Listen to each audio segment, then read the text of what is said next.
It's part 16 of the Getae Abridged campaign. Last time we moved in on some of the Cimbri's territory after they tried to invade us.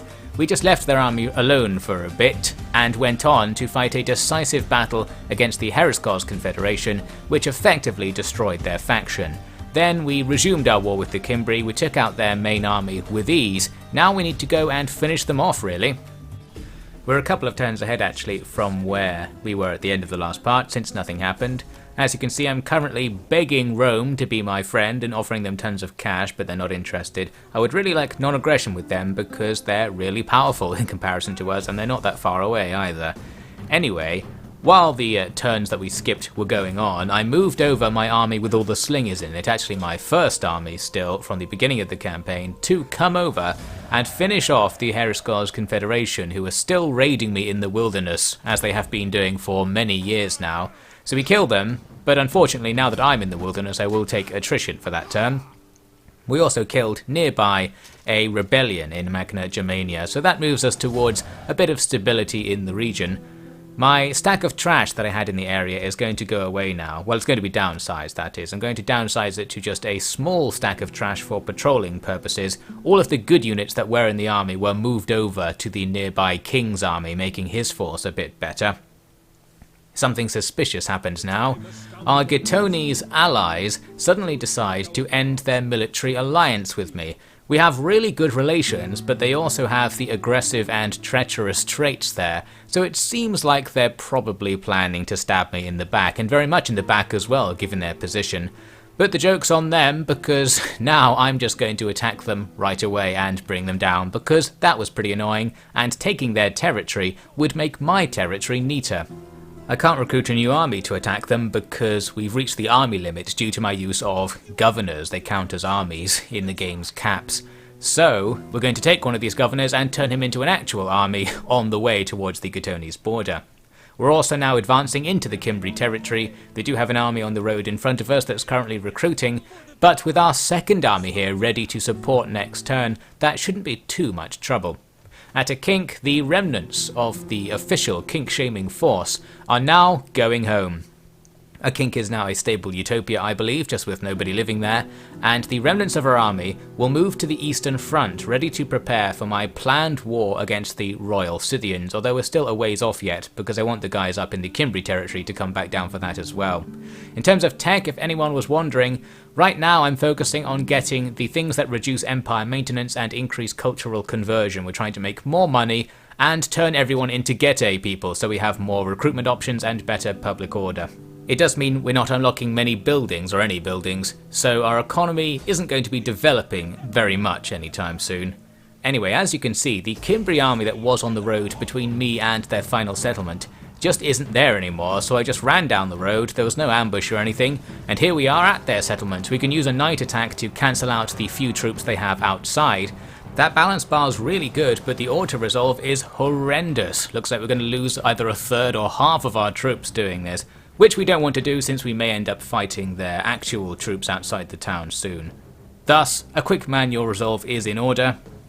This battle starts off very similar to our attack on Rugion. It's the same map with the same opening strategy. We need to defend a beach against the enemy's navy as they land, and it's even the same beach as before, but the tactics will be a bit different. Well, not from me, that is. First, I charge in with the cav and try to just take out all these random light infantry and jav units before much happens, and we see some early success getting them locked in melee and grabbing some kills. However, the enemy weren't trying to get these units over to the town like they were last time. They're actually coming the other way. Units in the town are rushing out to help contest the beach. This actually makes things a bit easier for us, because the naval units aren't running away. We can kill them. They're small and weak, shouldn't be too much trouble. And the leading units that were coming out from the town were mostly archers, so once they're out on their own, we can use our nearby cav to charge into them as well and pick up some more easy kills and get favourable melees going.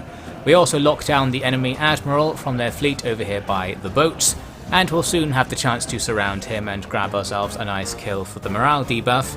I noted, by the way, that the boats look like they're trying to escape. I think that was something they patched in at some point, the ability for boats to leave beaches like they can in Attila Total War, but I guess it doesn't work. Maybe the mod messes it up or something.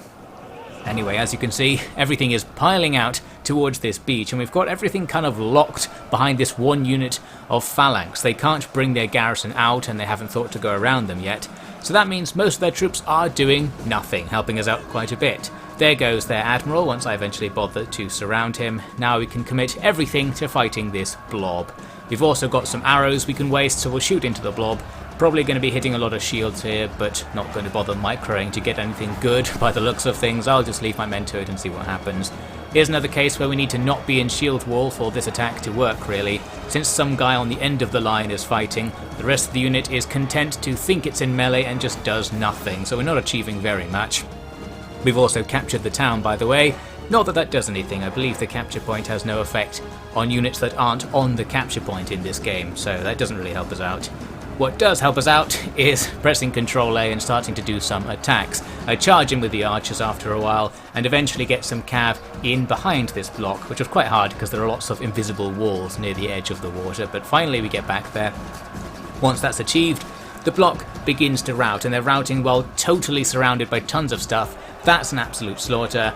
Then I really do just press Ctrl A and make the whole army attack the last few units, finishing them off, and that's the end of that. We grab a decisive victory, minimal losses, so we're ready to fight again if we need to.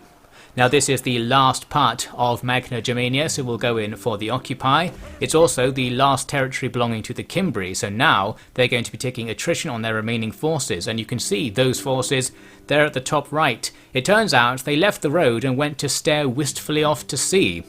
They don't even have that many troops by the looks of things, so we're probably going to be fine to keep this region. Just need to convert the temples over to the Dacian ones to start converting the locals into whatever our culture is, and then we will be golden. I wanted to get in with our new neighbours, the Nervii, who control loads of the border to our west now. They seem to be quite big. However, they weren't interested in talking to me, which is a shame. If we could get a non-aggression pact with them, I'd feel better, but technically, according to the balance bar, they're a stronger faction than me, and they don't especially like me, so it seems like there's going to be a threat from the west forever now. I plan to leave them to it and just hope they don't attack me, because as I said, we're going east. My slinger stag is on the way back to Alibu, because the Cimbri looked like they were sending their army over there. But we don't need to worry about that actually because of this right here. I sent some troops with the king to kill a few survivors off to the west, and that caused their other army to be deleted. So in the end, our final showdown with Cimbri was nothing at all really. Half their troops just disappeared and didn't fight. Handy. And this means we have a rare moment in this campaign. We're at peace. I'm not sure we've been at peace since like turn 3, and it's now like turn 100. So it's been a very long grind, a constant drive and rush to take territory. But here we are, the Kingdom of the Getae has been formally established. It's quite neat, we've got lots of full provinces, and we're very prosperous, tons of food and money, and I'm sure there'll be more to come eventually. Our people shouldn't get too used to being at peace, because I am planning another war up with these Kotanis. I want to take this place. This would also be nice because it would complete the province of Swabia and make our territory much neater still. So as you can see, I'm currently going into their territory and raiding. We're not at war quite yet. I'm going to cancel our deals with them. I was also taking attrition there. I thought it might be supplies or something, which was why I decided to start raiding actually, but it's a harsh winter, I believe. It's just affecting everything. So the Kotanis really like me, but still they broke the alliance, which is probably coming from their treacherous trait. I end my deals with them in preparation for declaring war, and then a bit later in the diplomacy sphere, I get this deal with Rome. I sent a few diplomats to Rome to make them like me a tiny bit more, and it seemed to tip over a threshold because suddenly they're willing to get non-aggression, trade, and give me a load of money. So with that, I think our kingdom's security levels have increased dramatically. If we can even get an alliance with Rome at some point, we'll just be fine on this side of the map. Just to make things worse there, I also got a trade deal with Carthage, Rome's mortal enemy, so Rome will probably like me less for having done that. But whatever, we're now trading across the major powers of the Mediterranean. That might make us some cash. I did get a defensive alliance with the Diorsi to our southwest. This is quite nice because they're not aligned with anyone right now, so I'm probably not annoying any big factions by allying to those guys, and it should mean they're less likely to eventually attack me or something. Now, moving on, My second army arrives here at the Kotanis Confederation border, and it's time to go, but then I noticed here I've only got one turn until declaring war on them isn't a betrayal of some kind, so I thought, well, I'll wait until next turn and do it. But here we are next turn, and it says now we have to wait 3 turns to not be betraying them. I think it's because we had multiple deals with different cooldown times or something, and it only shows you the one with the lowest time, I suppose. Anyway, I just declare war regardless and take the hit to our reputation. You can see the Kotanis army is standing right in front of my slinger stack, but I'm going to hit them from behind with my trash stack, which has now been reinforced to the point that it's not really a trash stack anymore. While I've been waiting around, it's full of hoplites. For some reason, the enemy don't retreat, and we just absolutely annihilate them in a really easy auto-resolve. It was really easy because their stack was mostly garrison units. When you create a new faction, their first army is always garrison units, so that was a particularly low quality army, and we just trashed it with our 2 decent armies. Now I need to shuffle a bit along the road so my troops can spend the end turn sequence in our territory, and then when spring hits, we go for the settlement. It's also defended by a half stack of troops, and it has a decent garrison. That first balance bar looked pretty bad, but of course the second stack comes in. I figured now we'd be able to just auto-resolve this, but the balance bar is still quite bad. I thought surely this isn't fair. We have way more stuff than them with 2 stacks of actual troops, and loads of them have experience. We've got a high-level general as well. So I just thought I'll wait for the sally, because sallies often take away some sort of abstract defender's advantage with settlements and make the balance bar more in the attacker's favour. In this case though, it remains pretty much the same, so apparently this just is hard for some reason. Maybe the garrison units for the Kotanis are better than I think. So I guess we'll have to go down and find out what all the fuss is about. I think this might be the first time we've seen 2 armies used together in a manually resolved battle. They fit together quite well because I'm just using chosen spears as my basic unit. We can just make a huge line and then have our formation be set up around that. To start this battle off, I'm being annoying with my horse archers and shooting stuff. The enemy are leading in with their garrison commander's unit, which is quite handy because they're going to take the brunt of our missile fire, and you can also see I've got my horse archers set up to shoot onto the flank of this commander's unit, and that does big damage. Also, once they get close, the legendary Getae Slinger Division comes into action, and now they stand no chance. So there we go, that's their leading unit routed right from the start. You can see in the background the enemy formation is a complete mess, so it's going to be hard to actually fight them in this situation. We want the enemy to rush in and engage with our big long phalanx front line, but as the first enemy units do that, it's still going to be a long time before everything else gets into position. That means the fights at the front will go on longer than they really need to. Here we are a bit later, where I'm trying to get my cavalry away from the enemy's melee infantry, but they keep catching up and killing me with their precursor jabs. Very annoying, a lot of micro involved there. Here we're getting towards the point when the enemy are engaged enough with our phalanx that we can outflank them without loads of units coming off and being distracted elsewhere. I'm also trying to use my ranged units to take out their archers at the moment because our cav don't quite have the way in, but they're setting up to find an attack on those archers. I'm also using this unit for the first time. We've got some super heavy shock cavs, some Sarmatian cataphracts. These guys cost loads to recruit, so I was hoping here we might be able to get a big shock cav charge into the back of this thin line and just wipe them out. But unfortunately that's not how it worked. Once again Lancer cav proved to be disappointing, giving me yet more things to moan about. We barely kill the first rank, in fact we certainly don't. We killed like 20 enemies with that charge. I was expecting to see the unit get like half of them killed and the rest just routed.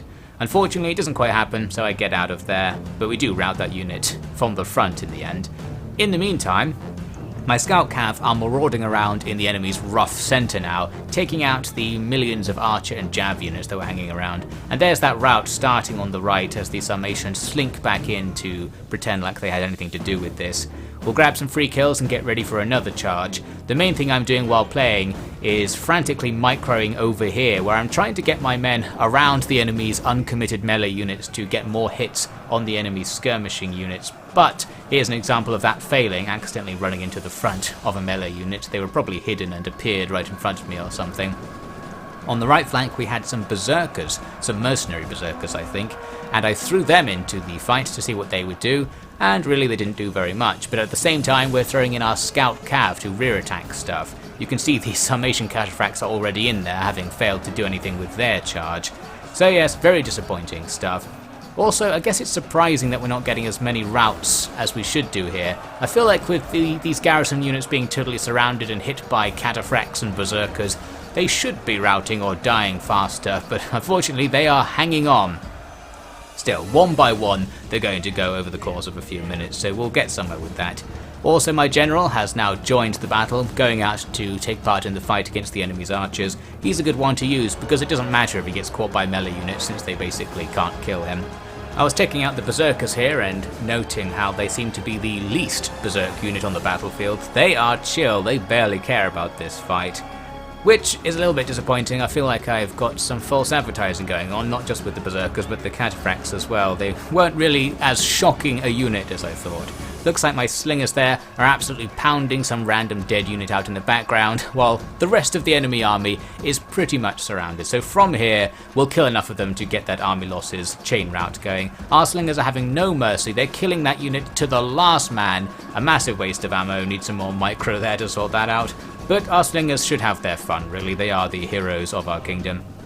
Now let's cut ahead to when everything eventually does just chain route and this battle is over, although not for me because I need to chase down the garrison units to make sure they die because they were reinforcements. Obviously that's not going to be very hard because we have tons of cav between the two armies on the field, so we can chase everything and slaughter them completely. We end up with this result. The enemy are toast, and we can even release the captives because no one else is at war with these guys. They shouldn't get pissed off, our allies that is, with us being nice to our enemies. And they're going to die anyway in my defense because we're just going to auto-resolve them now. I go for Occupy in the aftermath, thus completing this province. This also levels up our Imperium. I was disappointed to see it didn't let us have another champion after that. So really having higher Imperium in this case will just make everyone hate us more, so it's not that useful. It does allow us to have a new edict, and we're going to use that on Magna Germania, our least stable province. We'll pick the one that boosts up public order. Looks like things are becoming pretty stable here pretty fast, so I think our kingdom's going to be safe-ish as we move on, and what we're moving on to is a long wait. I need to get these two armies down to our border with the Scythians. I'm going via two different routes with each army, and that is because I'm mindful of the supply system. If the two armies walk next to each other the whole time, they'll probably eat all the supplies in Kronos, for example, and start taking attrition. So we're doing this the slightly longer way. Here I can recruit some nice cavalry units, so I thought I'll pick these up before we move away. I think in our southeastern provinces we don't have the cavalry recruitment buildings, so let's take them now. The Getae Chosen Horsemen seemed interesting, and there's also a unit of heavy horse archers, the one next to them, that I'm going to pick up a few of as well. We've also unlocked some regular horse archers, the rightmost cav unit that we can recruit there, and Getae Horsemen. Getae Horsemen are just a slightly better version of our Getae Scout cav units. That I don't really care about because they're too expensive, so I'm not going to get any of those. Anyway, so we get some elite units to bring along. Now some important diplomacy. I throw a massive pile of money at the Nervii to try and get non-aggression, and they accept the deal. This dramatically reduces the chance that they will invade while I'm not there with most of my armies, because they are a reliable faction, that is. It doesn't always reduce the chance. We also, in a future turn, get a trade deal with them, and with that, things are feeling pretty safe around here. They're probably going to ignore us for a while, hopefully long enough for us to conclude our business in this campaign. Now we're jumping to ages later, when I had an example of the supply system coming into effect. Here at Petrodava, with 3 armies in the region, supplies are tanking and will be out next turn, I think. I can't quite remember what the numbers said. They're hard to interpret at the best of times anyway. My response to all this was to declare war on the Scythians right now. And that's just so that I can walk into their territory and eat their supplies instead. Now I could do that without declaring war on them, but I'm a nice guy, I like to be kind to the AI, so I'm letting them know that I'm coming, and then we'll go across the border. And just hang out here, we can raid their territory for a bit with our leading army, and wait for the others to catch up, and that way it's someone else's supplies that get eaten, although they're going to be my supplies soon if this plan works, of course. Anyway, with that all sorted, we just need to set up to advance. However, we're going to be stalled here because the turn after this is winter, meaning our advance grinds to a halt. We can edge forwards a few steps with this guy, there we go. We even have enough points to still raid to reduce our outgoings. Now things got a bit worse than I expected. This army here can't move at all. I'm not really sure why. This often happens if a hidden agent has done something to you, but it does tell you if an agent action's been done against you, I think. This guy is just not moving. The army behind can move on at least, so we'll shuffle him up into the queue. That means there's a bit of a delay for us to get that third army into action. However, we don't necessarily need it right now anyway. Some news internationally. It looks like the Bruki, our neighbours, are being taken down by the Nervii. So good that we got in with these guys as they become more and more powerful. I'm guessing because we're progressing into the mid to late game of the campaign, other factions are just going to be snowballing each other, and most factions will start disappearing at this point. Anyway, we're going to help out by trying to disappear those Royal Scythians, and we can start right now. Our leading army is in range of their first settlement, so let's besiege it. Not much there, the balance bar looks good for us, and we can make things even better by bringing up this second army. And this army is very deliberately going to stand further towards the enemy than the first one because it's more ready to go. You might note that this army here has way too much cav, and the army besieging the settlement has way too many ranged units. This was a conscious decision to make use of the cav recruitment buildings up north. We need those two armies to meet up and do some trading to make them both more even, which is kind of handy actually, because the army with too many ranged units will be forced to stay here for a turn after doing this occupation of the settlement, and then the army with too much cav can easily catch up and get that sorted, while the army that's already good, our leading Slinger Premier army, can move forward to defend against anything the Royal Scythians throw back against us. From what we can see, they don't have very much to throw against us right in front of us. Our spy hasn't located any stacks yet, but who knows what they have. I suppose we'll find out in the next part of the Getae Abridged campaign.